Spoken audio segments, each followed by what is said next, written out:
Dorothy and the Wizard in Oz, a faithful record of their amazing adventures in an underground world, and how, with the aid of their friends, Zeb Hugson, Eureka the Kitten, and Jim the Cab Horse, they finally reached the wonderful land of Oz. By L. Frank Baum, Royal Historian of Oz. Chapter 1. The Earthquake. The train from Frisco was very late. It should have arrived at Hugson's Siding at midnight, but it was already 5 o'clock, and the gray dawn was breaking in the east when the little train slowly rumbled up to the open shed that served for the station house. As it came to a stop, the conductor called out in a loud voice, "Hugson's Siding!" At once a little girl rose from her seat and walked to the door of the car, carrying a wicker suitcase in one hand and a round bird cage covered up with newspapers in the other, while a parasol was tucked under her arm. The conductor helped her off the car, and then the engineer started his train again, so that it puffed and groaned and moved slowly away up the track. The reason he was so late was because all through the night there were times when the solid earth shook and trembled under him, and the engineer was afraid that at any moment the rails might spread apart and an accident happen to his passengers. So he moved the cars slowly and with caution. The little girl stood still to watch until the train had disappeared around a curve. Then she turned to see where she was.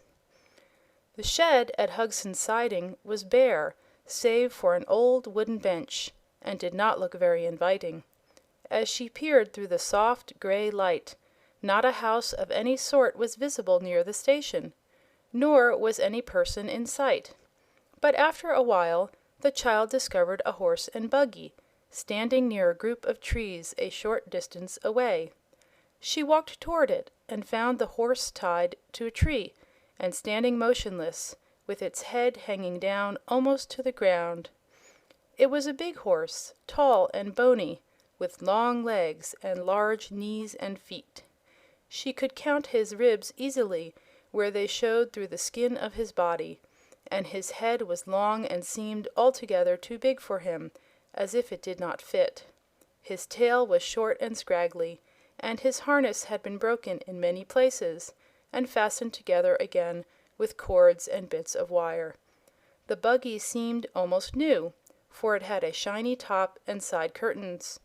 Getting around in front so she could look inside, the girl saw a boy curled up on the seat, fast asleep. She set down the bird cage and poked the boy with her parasol. Presently he woke up, rose to a sitting position, and rubbed his eyes briskly. "Hello," he said, seeing her. "Are you Dorothy Gale?" "Yes," she answered, looking gravely at his tousled hair and blinking gray eyes. "Have you come to take me to Hugson's Ranch?" "Of course," he answered. "Train in?"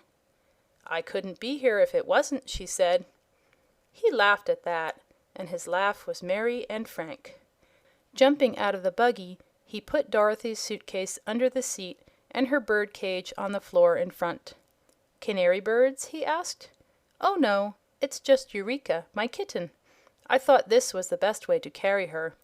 The boy nodded. "Eureka's a funny name for a cat," he remarked. "I named my kitten that because I found it," she explained. "Uncle Henry says Eureka means I have found it." "All right, hop in." She climbed into the buggy and he followed her. Then the boy picked up the reins, shook them, and said, "Giddy up."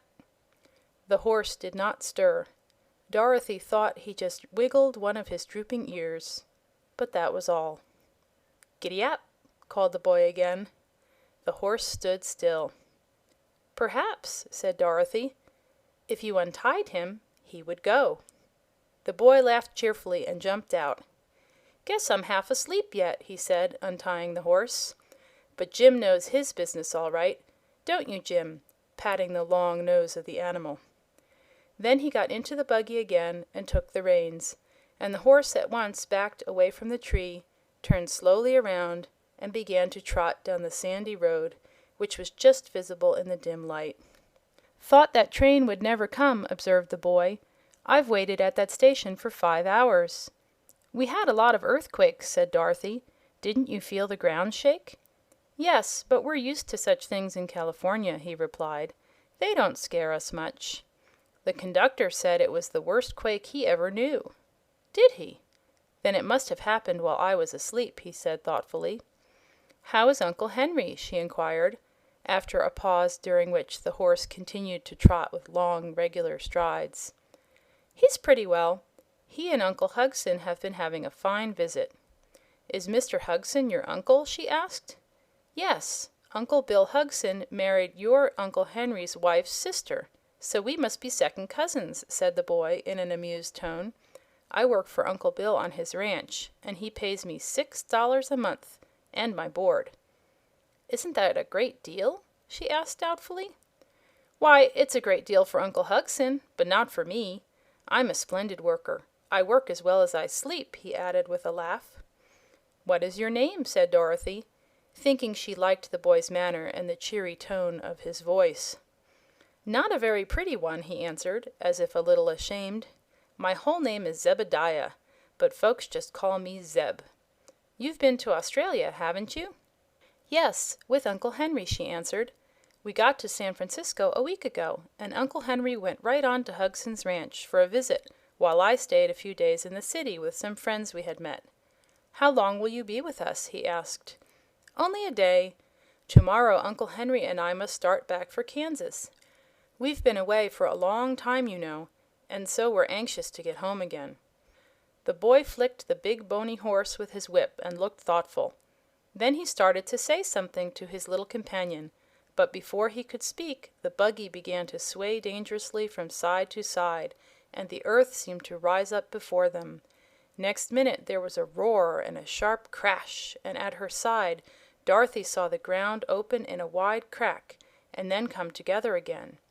"Goodness!" she cried, grasping the iron rail of the seat. "What was that?" "That was an awful big quake," replied Zeb, with a white face. "It almost got us that time, Dorothy." The horse had stopped short and stood firm as a rock. Zeb shook the reins and urged him to go, but Jim was stubborn. Then the boy cracked his whip and touched the animal's flanks with it, and after a low moan of protest, Jim stepped slowly along the road. Neither the boy nor the girl spoke again for some minutes. There was a breath of danger in the very air, and every few moments the earth would shake violently. Jim's ears were standing erect upon his head, and every muscle of his big body was tense as he trotted toward home. He was not going very fast, but on his flanks specks of foam began to appear, and at times he would tremble like a leaf. The sky had grown darker again, and the wind made queer sobbing sounds as it swept over the valley. Suddenly there was a rending, tearing sound, and the earth split into another great crack just below the spot where the horse was standing.